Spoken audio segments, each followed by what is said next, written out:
Hi, Boo. Welcome to another live podcast episode of Confident AF Live. My name is Brandon Foster, author of Confident AF, here to help you create internal certainty, unshakable faith, and radical trust as you fearlessly grow and scale your business. Today, I'm excited to announce that I'm starting a brand new series called Game Changing Promises, God's Blueprint for Building Bold Businesses. You're going to want to make sure that you bookmark this podcast, subscribe to this YouTube channel, like this, because over the course of the next 7 weeks, I'm going to share 7 incredible blueprints for building a bold business based on God's game-changing promises found in His Word. We're going to tie in scientific data, facts, neuroscience, with business, with God's Word, and then apply them to our business, sharing some of my own personal stories, client stories, and things that I've learned as I've grown and scaled my own businesses. Today's topic is called Just Try, You Will Not Be Put to Shame. And the reason why I wanted to talk about this to all of you all today is, number one, my biggest goal every single week is just to give you massive doses of encouragement as you grow and scale your business. And if there's one thing I've learned of building businesses is that a lot of times it requires us stepping outside of our comfort zone. And whenever we are stepping outside of our comfort zone and we're doing something either brand new for the very first time, or maybe it's something that we're doing on a brand new level that we haven't done before, it's easy to start to be fearful that we are going to embarrass ourselves or put ourselves to shame. Because there's a lot of figure skating videos right now because of the Olympics. And what is the number one fear of when you're learning how to skate is that you're going to flail your arms and, fall on your behind, fall on your face. Everyone's going to turn around and stare. Everyone's going to look at you. And I also remember that Friends episode. I'm a big Friends fan of when Phoebe is learning how to run, right? And Rachel doesn't want to run with her because she flails her arms like a crazy woman. And oftentimes when we're doing new things inside of our business, we look really awkward, or we feel really awkward, or we think we look really awkward. And that can really hinder our growth and ability to grow and scale. Now, my favorite Bible verse on this comes from Romans 10:11, which says, anyone who believes in Him, meaning Jesus, will never be put to shame. And that has become such a rallying cry, as all of these verses in the series and everything I'm going to share is a rallying cry that has really helped me to step outside of my comfort zone and my clients to step outside of their comfort zone when they are doing new things inside of their business and they have that natural fear of embarrassment.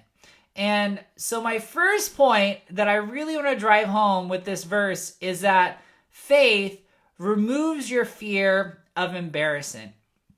And knowing that God, the creator of the whole entire universe, has your back, and anybody who believes in Jesus will not be put to shame, will not be disgraced. And in fact, there's a lot more verses than just that. I remember actually going through the Bible and how many verses does God's word actually say that those who believe in Him will not be disgraced, they will not be put to shame, they will not be humiliated? It's not to say that there's times that we don't feel humiliated or we don't feel disgraced. It's that God is our vindicator and that He knows that at the end of the day, we will not be put to shame.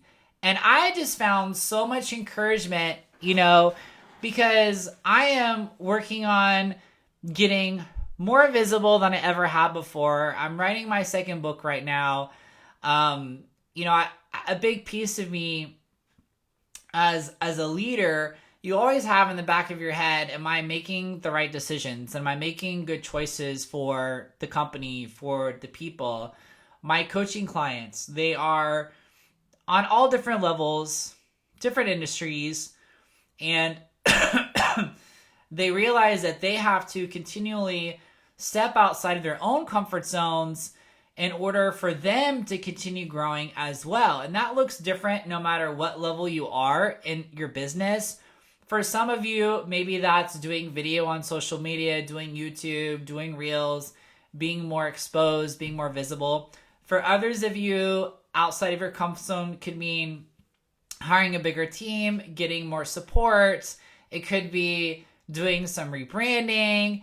It could be a big project. It could be a big partnership. There's a lot of different ways that you could be afraid you're going to be put to shame in situations. I've seen clients who have been afraid of feeling humiliated or put to shame when they've been asked to speak, and they want to speak eloquently in a room of their peers or with people that have more established businesses than they have establishment. So the first comfort that this verse gives, like I said, is that faith removes your fear of embarrassment no matter what it is that you're doing. So it's okay to look like the crazy person on the ice. You're going to be okay. You have to go through that uncomfortable stage in order to grow and scale your business. The second piece is that I want you all to remember that you are already loved and accepted by God, and you're not auditioning to be loved and accepted by human people. You already are. There's this idea, there's this fear that when we try new things inside of our business, whether it's on social media, whether it's a new CRM platform, whether it is a new product that's going to launch into the marketplace, there is this trepidation of, what are people going to think about me? Am I going to be good enough? Am I going to be loved? Am I going to be accepted with what I have to offer? I thought this a lot with like every single digital course I've offered. It's something that even I thought about with my second book coming out, is what are people going to think about this?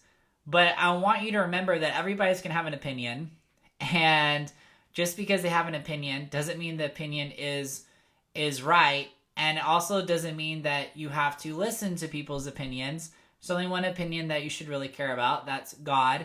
And also those people that you actually value and respect whose opinion. For me, that's my husband. That's my uncle. People in your life who you really love and you really adore.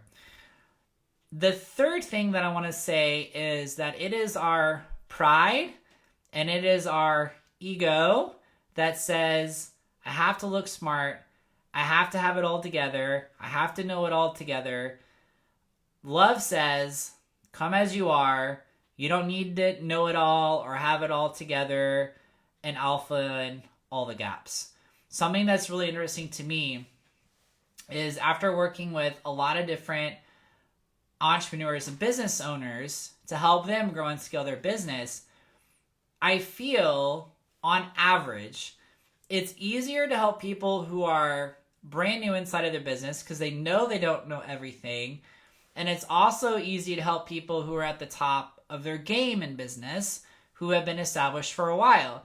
And the reason why is because the people at the top have already learned the mistake of thinking that they know everything there is to know about business, and they just want to be the best. So they don't care who brings the idea. They don't care where they learn it from. They don't care whether it is someone who is brand new on the ground floor of their company or whether it is someone who is outside the organization like me. They just want to be the best, and they want to surround themselves with the best and learn from the best, and they know that everybody has their own zone of genius. New people are a lot of ways like kids. Kids know, I don't know anything. I'm young. You're learning everything. Everything is new for the first time as a kid. And so they just soak everything up like a sponge. New entrepreneurs are the same way. The people that tend to make the most mistakes and the people who tend to grow the slowest is after they've been in their industry for a while and they haven't really learned the ego lesson yet of being willing to learn from everybody, whether it is someone new in the organization, someone experienced, someone outside of the organization, really learning that this idea of I have to have all my shit together, I have to know everything, I have to look smart, I have to look intelligent all the time, does not actually serve them. I believe that this is, when the Bible talks about pride comes before the fall, I feel like this is a huge testament to that concept. And so what I love about this verse specifically is that you're never going to be put to shame when you go and ask other people for help, ask for questions, ask for advice. You will never be put to shame when you believe in Jesus and that God has your back. I apply that verse to those situations and circumstances as well. That's the third way that I find a tremendous source of encouragement for me personally on this verse. The fourth piece is oftentimes we equate, I'll go back to the ice skating analogy, but this idea of floundering or looking silly when we're learning how to do something for the first time and it not being perfect. I could go back to my very first YouTube videos for the travel agency that I founded. I can go back to the very first social media post that I made. I can go back to my very first podcast episodes. All of those pieces, if I look back at where I started, I cringe where I am now. But the thing is, at the time, I wasn't cringing because I was just so proud of myself for trying. I was proud of myself for putting myself out there, stepping outside of my comfort zone. And you never get better at something, at any skill, if you don't practice. You have to put in the reps. And so for me, this idea that if you're trying something new and it's not working out perfectly, or you don't have the results the first time, you're not failing. You just haven't figured it out yet. You're working on it to make it work. Just because it's not working yet doesn't mean it's not going to work. And it's faith and action first that I feel like a lot of people miss when it comes to building their business. They wait till everything is perfect, or they have everything figured out before they even try to do something inside of their business. A great example of this is people who decide that they're going to do YouTube or they're going to do video. They think they have to have the perfect equipment, the perfect lighting, the perfect setup. And until they have the perfect setup, the perfect lighting, then they avoid just doing video. And that's silly because, number one, God's grace and love is so much bigger than whatever equipment that you have. He can make anything work. And number two, the most important thing is just to get a message out there.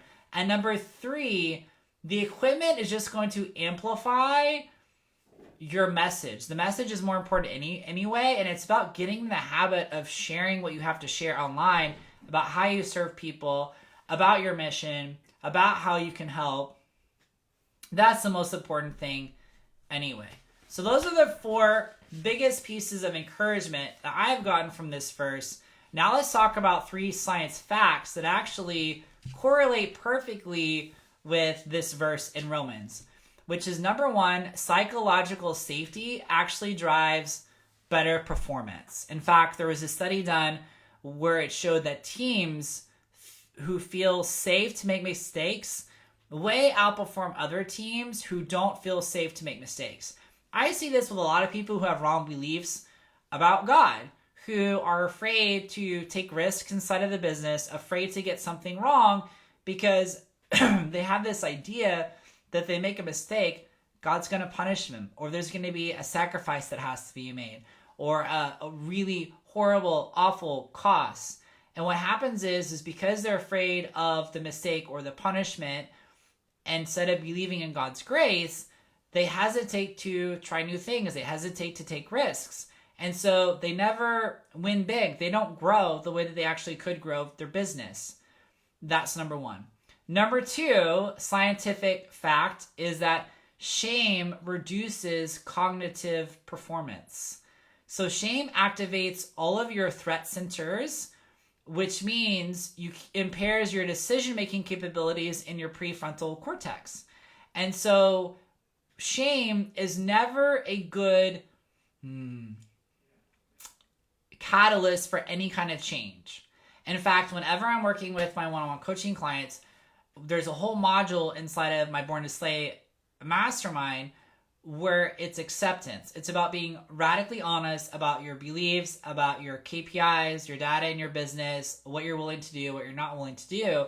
And I tell them that it's really, really important not to judge your beliefs, judge where you are, because judgment is a separation of love that creates shame, not to criticize, condemn, which creates guilt and shame, because that's not going to be helpful for change.